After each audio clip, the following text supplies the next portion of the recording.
Now, what may be the most remarkable coming out event we've ever seen. A little girl is unable to speak a word or connect to the world around her in any way. Or so everyone thought, until she turned 11 and suddenly something remarkable happened. ABC's John McKenzie has the story of a girl breaking out of her own body. You don't know what it feels like to be me. When you can't sit still because your legs feel like they're on fire, or it feels like 100 ants are crawling up your arms. How is it that these powerful words came out of this flailing body?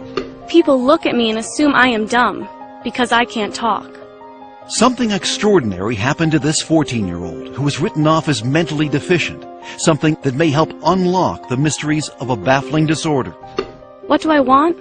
I want to be like every other kid. But I can't, because I am Carly. Born in Toronto, Canada, Carly Fleischman was 2 years old when it became clear she was not keeping up with her twin sister Tara. When you're told your child is going to be developmentally delayed, that they might achieve the developmental level of a 6-year-old, it's like being kicked in the gut. When Arthur Fleischman and his wife Tammy learned the diagnosis was autism, they expected the worst, that the twins were headed in different directions.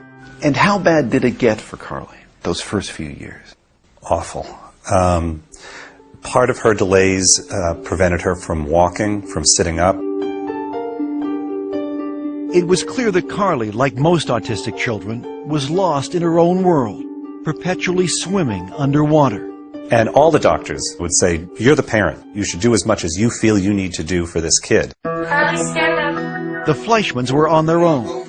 Experts told them that early intervention was critical. You use your fork. So ever since Carly was 3, her therapy has been intensive, unrelenting. This took about 40 to 60 hours a week of one-to-one therapy. She always had about 3 to 4 therapists working with her. And if you're not getting results with one approach, you move on and you try something else. You didn't give up. You pushed Carly. And when you look in Carly's eyes, you can see an innate intelligence. So we never gave up. We never gave up.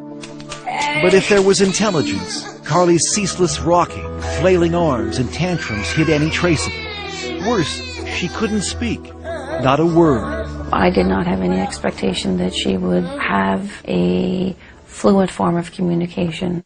Dr. Nicole Walton-Allen is a clinical psychologist who led Carly's therapy program. Her profile was that of a child who was severely autistic and more than likely moderately mentally retarded.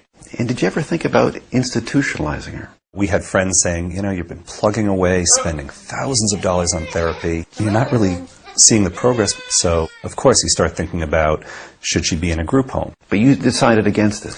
I could never do it. Could never do it. How can you give up your kid? Despite thousands of hours of therapy over months and years, Carly's progress was excruciatingly slow. That is until one day 3 years ago when Carly was 11. She ran to a computer for the first time, and what happened next was a breakthrough so profound it would finally pierce Carly's silent, secret world. And she was quite distressed, and she starts to spell H-U-R, and it was like T, hurt.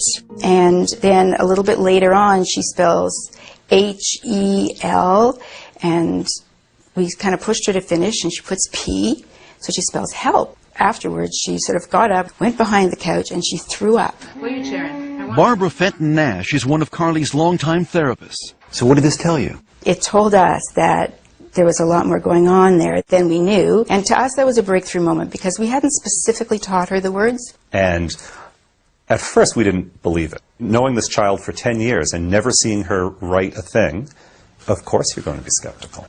Everyone was, including her other therapists, who were now desperate to see proof. But Carly refused to type, exhibiting the same hysterical behavior that led experts to label her as mentally retarded. She would strip off her clothes. She would go into the bathroom and she would engage in fecal smearing. So the typing was great, but no one could see it. Here, show me. What was needed was some tough love. If Carly wanted something, she would have to type for it. First type, and then you get. Let's go. Oh, she had to work for it. If she wanted information, if she wanted to go somewhere, she had to type by herself. Finally, several months later, Carly began to type for others. She started to realize that by communicating, she had power over her environment.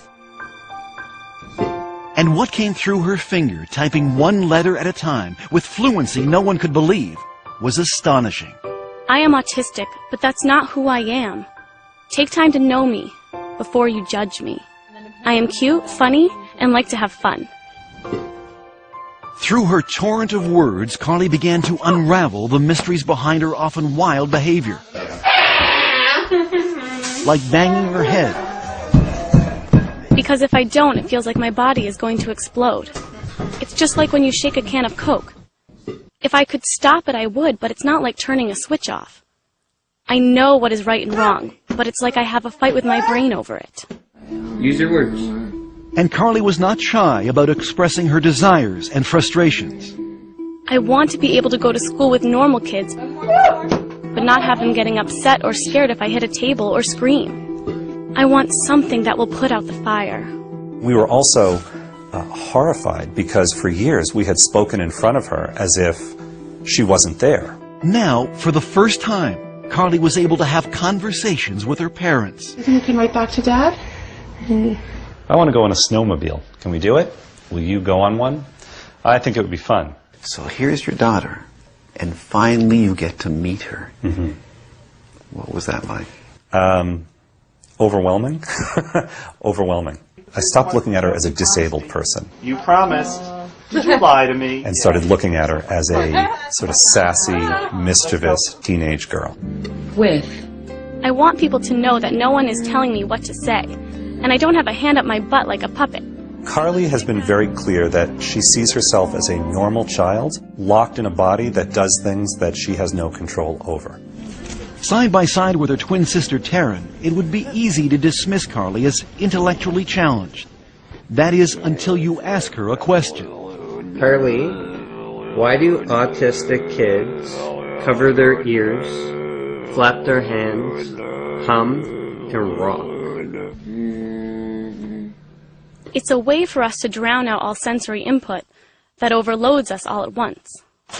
We create output to block out input.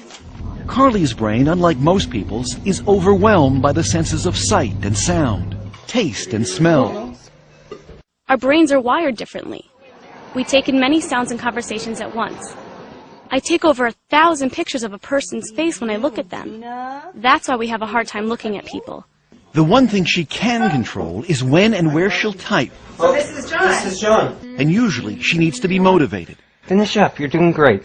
When I tried making conversation with Carly, she would not type back. I'll tell you anything you want to know. Her finger hovering over the keys for hours, until I brought up my teenage son. He wants to play football. Now she's smiling. It's going to be something funny. Are you embarrassed? Come on, we want to hear what you have to say. Yes, I guess he's cute. 2 years that we've been communicating, and every time she writes something, there's a little bit of that sense of awe. The room resembled a ship's cabin. Its walls Dear Dad, I love when you read to me, and I love that you believe in me. I know I'm not the easiest kid in the world. Give me a kiss. However, you are always there for me, holding my hand and picking me up. I love you. I'll go through many sleepless nights to hear that.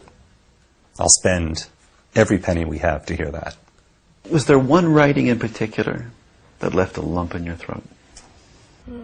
In this writing where she says, "You've never been in my body. I wish for one day you could be in my body."